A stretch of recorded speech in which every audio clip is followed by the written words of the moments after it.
Ladies and gentlemen, hey, hi, how you doing? Welcome back to the channel. Thanks so much for stopping by. The close range meta here in Warzone right now, I would say is probably in the best spot it's ever been. Really, ever since the start of Season 3, when we began to see those drastic weapon changes added into the game, the close range meta has evolved to become really diverse and really open. And since almost every single loadout out there has some sort of close range factor to it, today I wanted to break down what I think are the best close range weapons to use. So as we go through them all, if you enjoy the video at any point, or if you just find it helpful, let me know by dropping a like on it. It would be seriously appreciated. And of course, if you're new here, or if you haven't already subscribed, I am always covering everything going on in COD, news, intel, updates, loadouts, it's all right here. So feel free to subscribe, that way you can always stay up to date. So getting right into it, the first weapon I want to look at is the Cold War MP5.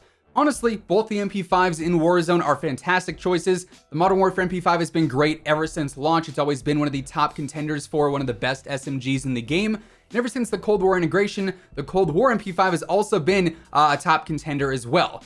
Personally, what I love about the Cold War MP5 though, is its dominance in close range fights just because its TTK is so good.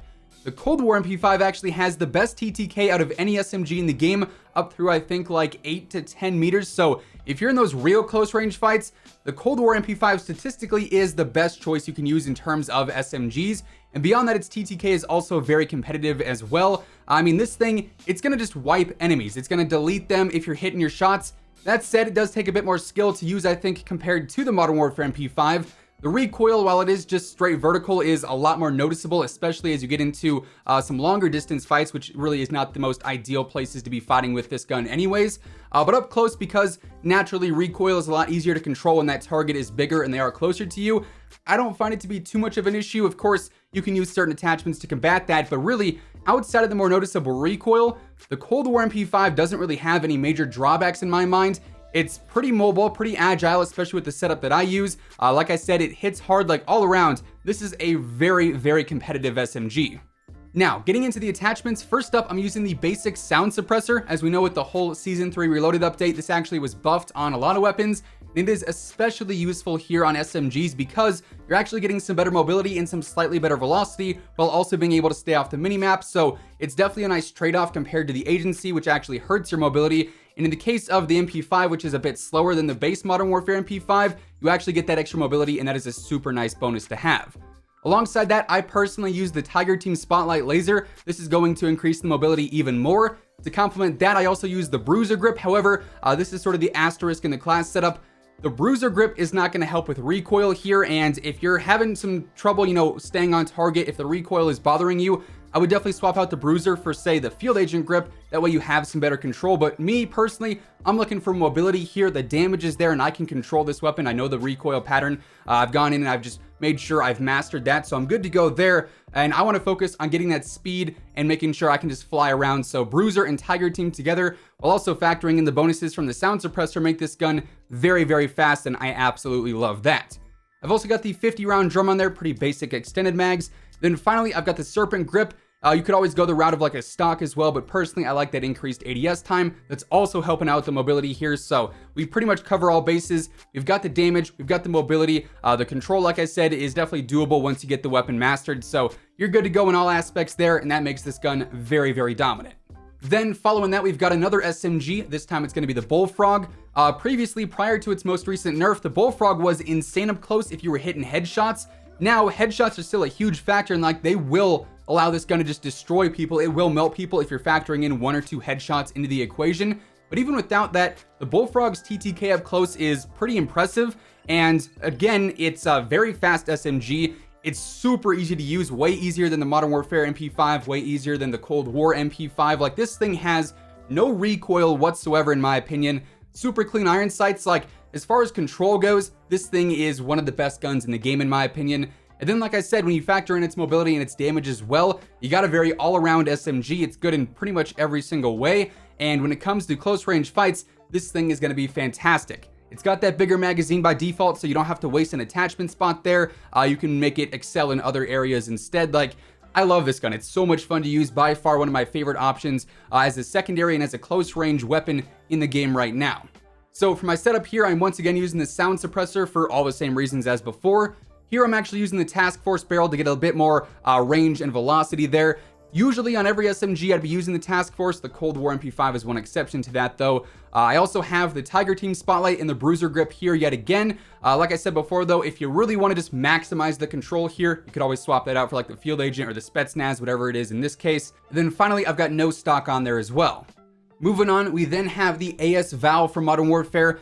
This is a very unique weapon in the sense that it's really only good up close and only really good in certain situations. This isn't a gun you really see people using in trios or quads or like kill races in competitive scenarios, just because it's kind of awkward. It has that smaller magazine, so you can't really get double kills, triple kills with it consistently.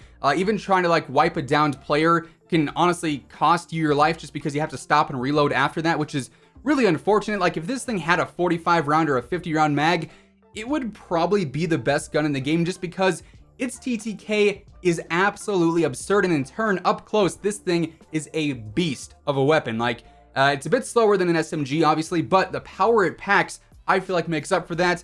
You could run the risk of using this as a sniper support weapon, even as a secondary on some like other rifle loadouts. And if you get into the right situation, this thing is gonna fry. Of course, though, it's that higher risk, high reward type of weapon. You could also get into a very sticky situation where there's 2 or 3 enemies in front of you and you just don't simply have the ammo to compete in that situation.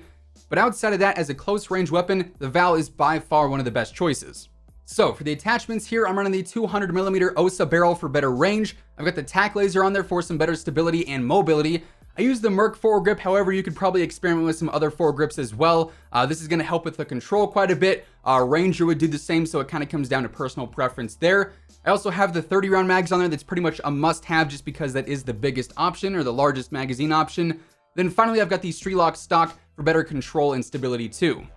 Then weapon number 4 today is going to be the Cold War AK-47. As far as mobility goes, this is going to be one on the lower end of the list today, but what it lacks in mobility, it definitely makes up for in power. This thing hits like a truck. It's one of the fastest killing ARs in the game, and up close, it is especially good. This thing has a faster TTK than the Farah, than the FFAR. Plenty of other rifles are going to have a slower TTK than the Cold War AK-47, and for that reason, this thing is a great close range weapon.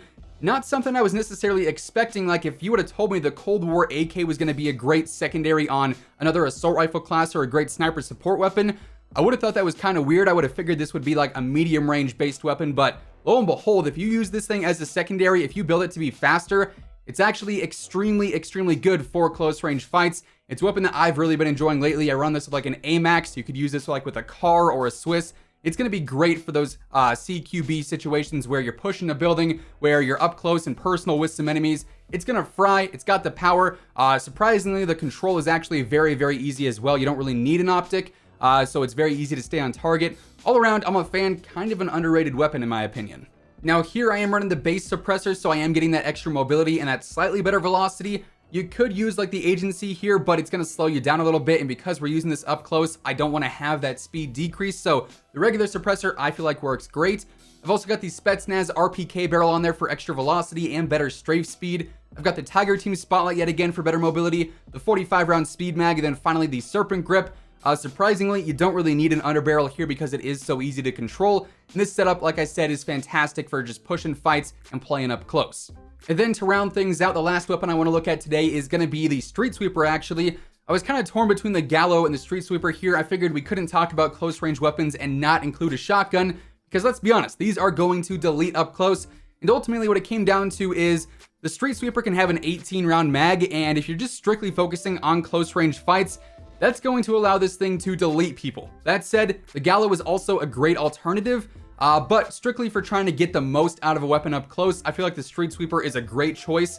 Incredibly annoying to run into for what it's worth. Like when I die to a Streetsweeper, I'm definitely going to be a bit upset just because it's frustrating to die to. But as far as just overall efficiency up close, this thing is going to be a beast. It's going to hit hard. You got a ton of ammo. Unfortunately, it takes 19 million years to reload, so you got to spend a lot of time doing that. Definitely worth having a secondary on there that's going to be able to, complement that in some way, shape, or form. But anyways, as far as the attachments go here, we've got the agency choke for better range, and it's also going to keep me off the minimap. We've got the reinforced heavy barrel primarily for that better fire rate, but it does also extend the range a bit as well. The 5mm laser is on there. Obviously, we're hip firing a ton with this. Like I said, we're using the 18 round mag. Then finally, I've got the marathon stock on there for some better mobility. So yeah, there you have it. In my opinion, those are the best close range weapons to be using here in Warzone right now. Throw on an AMAX, throw on an M4, a Krig, a Farah, a Sniper even. Throw these on as a secondary. You got a very well-rounded loadout there. But that is going to wrap things up for today. Hopefully you guys enjoyed the video. If you did, or if you found it helpful, let me know by dropping a like on it.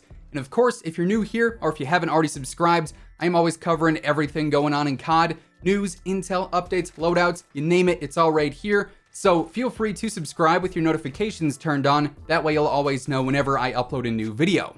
As always, if you want to check out any of my partners, be sure to use code WHosImmortal for a spicy discount on all Scuff, G Fuel, Control Freak, and Gamer Advantage products, and the links for all those can be found down in the description below. But once again, thanks so much for tuning in, and until next time, take it easy, have an awesome rest of your day, and I'll catch you guys later. Peace out.